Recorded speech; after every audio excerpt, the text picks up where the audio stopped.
Time is running out. We all sense that something is happening. A whole generation of young people is growing up in a world with an uncertain future. A future filled with unprecedented challenges. Challenges that, if not addressed, will shatter the world as we know it. The vulnerable among us are disproportionately affected by these challenges.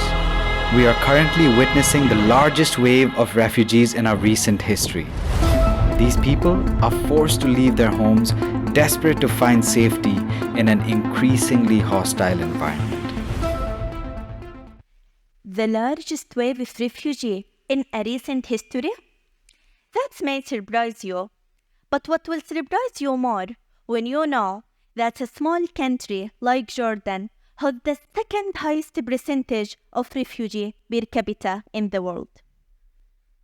Let me tell you a story.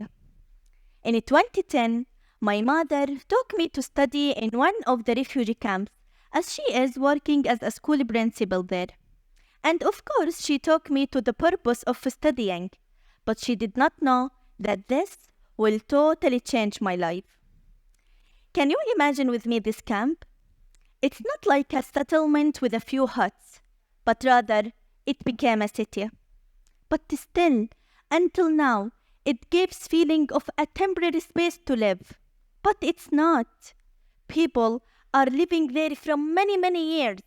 Some are born, some are dying, and most of them get stuck on the land and they don't want to live.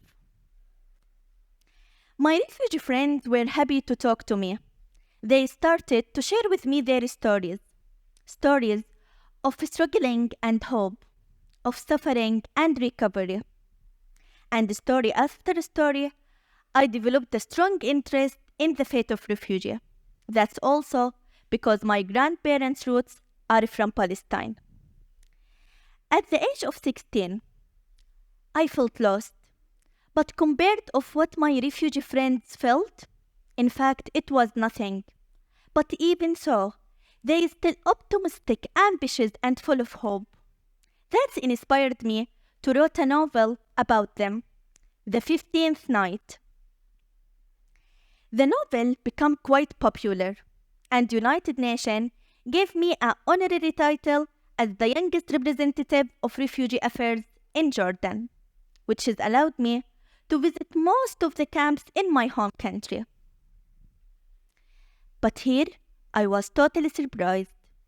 The same problems that I had witnessed when I was studying there could be seen between all the camps. But after all these years, is there any change? High temperature in the summer, floods in the winter, poverty, food insecurity, and lack of fresh water. Now, most of this is also caused by climate change and can affect all of us, but refugees are the most affected. That inspired me to start an initiative together with my friends to create awareness about climate change and waste management. But unfortunately, we realized that was not enough, and still there is a lot to do. But do you think this stopped me? Of course no, because luckily after that I found Kanthari, the place where helped me to develop my skills and give me all the tools to turn this small initiative into an organization called Sanaubar.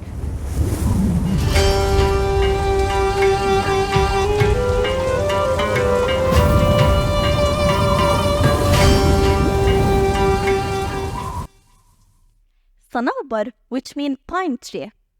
Now let me tell you why pine tree. The pine tree, it's known by its ability to tolerate different climate conditions. Pine tree can resist desertification due to its strong roots. And the pine tree can survive in the storm because of its cone shape. And the pine tree branches can also be used as a natural filter for water. And we all agree it has a very good smell and a very good taste.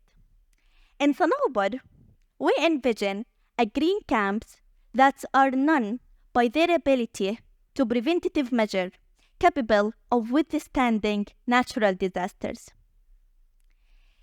And to reach there, we need to unite our effort to gather refugee and Jordanian youth.